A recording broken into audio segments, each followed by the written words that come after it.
Nima uchun nurg'un to'g'ri qarz berish usullari qarz oluvchininki muqim kirimi yo'qligini, pulni qaytarish iqtidorining yo'qligini bilib turibmi, yana qarz beraveradi. Hatto ular inobat uchurini tekshirmaydi. Kirim ahvolini ko'rmaydi.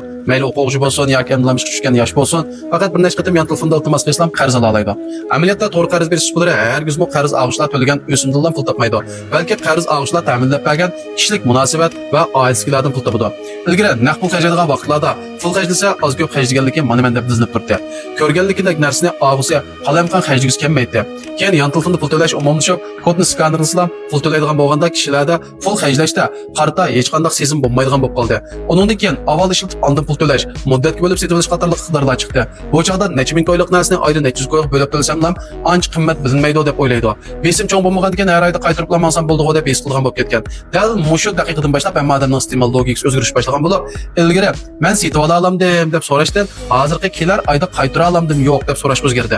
Hamda mushu bir jumla so'z sonsizliq yoshlarning kelgusi bir necha yillik turmushni nobud qilishga boshladi. Garchi muddatga bo'lib to'lash, avval ishlatib keyin to'lash qatorliqlar yuqori o'simlik qarz hisoblanmasimi, lekin uning eng chong ziyni odamning qarzga bo'lgan hushyorlikni to'valtitadi. Shundaqlam asta-asta qarz bo'lishga, oldin iste'mol qilishga odatlantirib, jiddiy pulga ehtiyojli bo'lgan chog'da yoki qimmat narsalarni sotib olmoqchi bo'lgan chog'da birinchi yo'lab to'g'ridan qarzlashni o'ylaydigan qilib qo'ydi. Nurg'un kishilar buni faqat vaqtli obrot qilib, jiddiy ahvoldan qutulush deb qaraydi. Lekin qarz olishni jazmlashtirgan shu daqiqadan boshlab o'zining noyat cho'ng bir qiltaq desiganligini his qilolmaydi. Nurg'un kishilar o'ziga ishongan holda men faqat vaqtida qaytarsam ham hech bo'lmaydi deb qaraydi. Lekin to'g'ri qarz berish usullarining taktikalari ko'ngil qo'yib laylangan bo'lib, bu qarzdan qutulish unda oson emas. Birinchidan o'sim nisbati to'g'ri. Yana superzaldan qarz oluvchiga haqiqiy yillik o'simni aytib bermaydi. Faqat kunlik o'simninki 10 ming yuanningki 5 ulush egallaydiganligini, shundaqlam 10 ming yuanning bir kunlik o'simning faqat 5 yosh ekanligini anglab nurg'un kishilar azon hisoblaydi. Amaliyotda buni yillik o'sim solishtirib hisoblaydigan bo'lsak, 18% keladigan bo'lib, muntazam qarz beruvchi o'rinlarnikidan ko'p qimmat. Ikkinchidan, qarz qaytarish to'g'ri.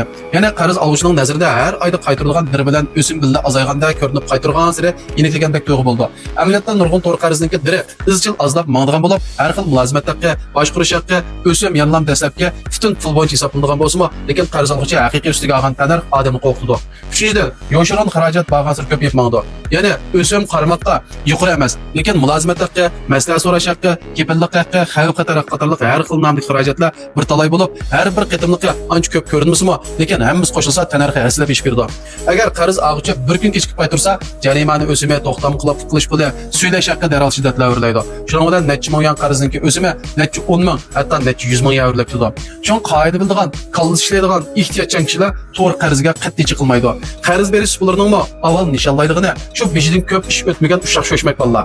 O'quvchilar bo'lib, ular emlam ishga tushgan, maosh to'van, iste'mollar zo'z kuchlik, obro'y-paraz, uydagilardan pul olib xarjlashdan xijil bo'ldi g'araqlari. Bu xil kishilar asallam avval ariyat deb ko'z oldidagi qiyinchilikni o'tkazib o'tib, andan bir gap bo'lsin degan bir ig'iz gapga olinib qoldi. Ya'ni kelib to'g'ri qarzning eng qo'rqinchli yeri odamni bir qitim bilan vayron qilish emas, balki oz-ozdan xo'rtib vayron qilish. Dastlabda 3 ming, 5 ming yuan qarz oldi. Qaytarolmaganda boshqa bir qarz ustiga yangi qarz olib, ko'ni qarzni qaytardi. Mana bu eng qo'rqinchli qarz orqali qarzni qamdash. Shundaqla har bir supa navbat bilan qarz olishning o'sim rasmiyat haqqini topadi. Toki qarz oluvchi butunlay vayron bo'lib, bir tiyimi qarz olamagan qadar. Har qaysi qarz usullarining hechindan tap tortmay bundaq pul yo'q yoshlarga pul berib, pulni qaytarolmaslikdan qo'rqmaslikning sababi, chunki qarz olishning ta'minlagan aloqalish xotirasi dal ularning haqiqiy rani qo'ygan narsasi. Chunki qarz oluvchi qarz olgan shu daqiqadan boshlab aloqalish xotirasi, so'zlash xotirasi, aloqalash uchurga huquq bergan bo'lib, aloqalish xotirasiga ota-onasi, urug' tuqqan do'st birodarlari, xizmatdoshlari, o'qituvchilari dal qarz usullariniki eng oxir qotillik quradi.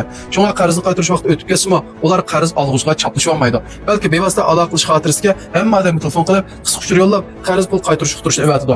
Chunki ular yoshlarning ojizligini bek tushunadigan bo'lib, ular o'zininki qarz bo'lib qolishdan qo'rqmaydi, lekin yuz obro'yining tushib ketishidan, urug' tuqqan do'st birodarlarniki mazoq qilishdan qo'rqadi.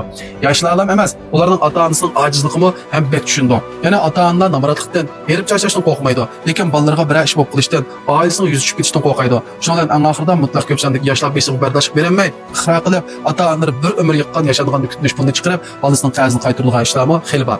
Onun ustiga texmo ishib ketdina qarz oluvchining kimligi, yonfon nomeri, oila adresi, aloqalish xotirasi uchun qatorliqlar qatlama ayniq setilgan bo'lib, qarz oluvchi keyin qarzni qaytarib bo'lgan taqdirdami, harakatlik telefoni, qarz pul qisqa uchuri, aldamchilik uchurlari davomli davomli kelaverdi.